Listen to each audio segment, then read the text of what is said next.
Good day everyone, I'm Marylou and for today we will be discussing about the following topics.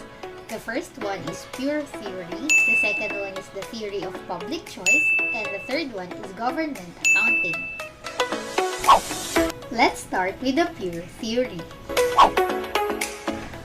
According to the Journal of Political Economy of 2020, the article The Pure Theory of Government Finance, written by James M. Buchanan, which was published in the year 1949, lays out the framework for pure government finance theory, which represent two distinct and competing views of the state, and was built on one of two political foundations. These are organismic theory and individualistic theory. What's the difference of the two? Let's find out. Let's start with the organismic theory. It views the state as a single organic entity that includes all individuals within it. In the organic view, the state or public interest encompasses all individual interests. What about the individualistic theory? The total of its individual members are operating collectively.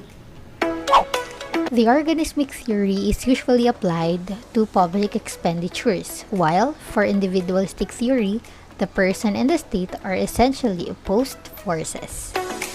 The next video that will be played will give us a better understanding of the concept which was explained earlier and will give us a glimpse or idea for the next topic.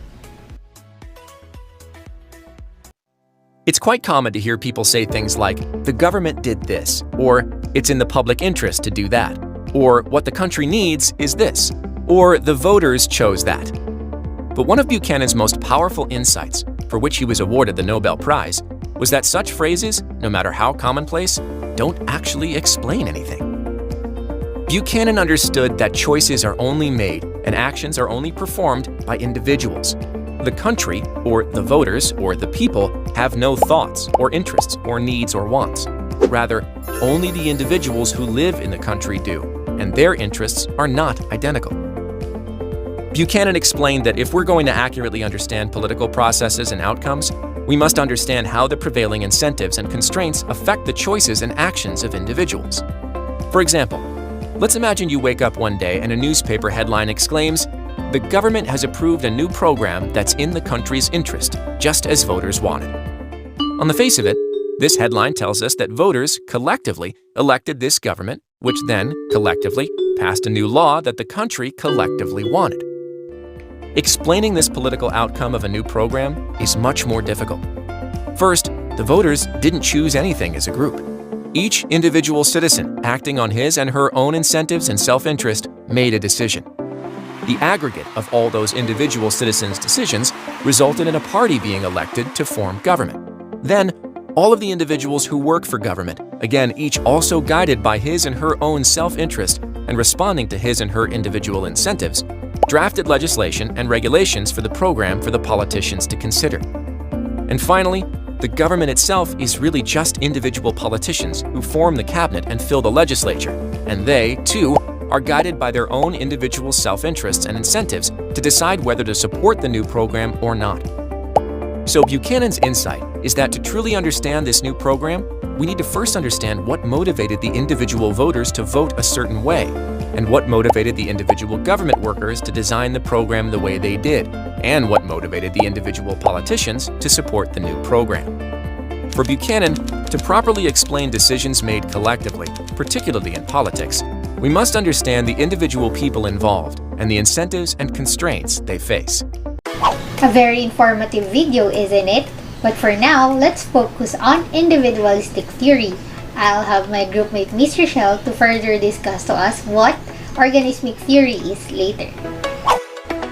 So, for the individualistic theory, did you know that Buchanan maintained an unorthodox posture during his time, claiming that the same methodological individualism that economists employ to study commercial markets should be applied to government operations and political decision-making?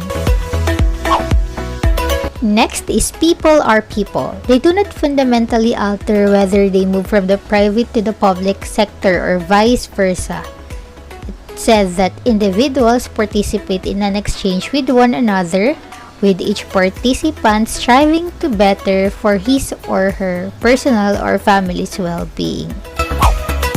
And lastly, Buchanan cautioned against imputing a singularity of aim to any group.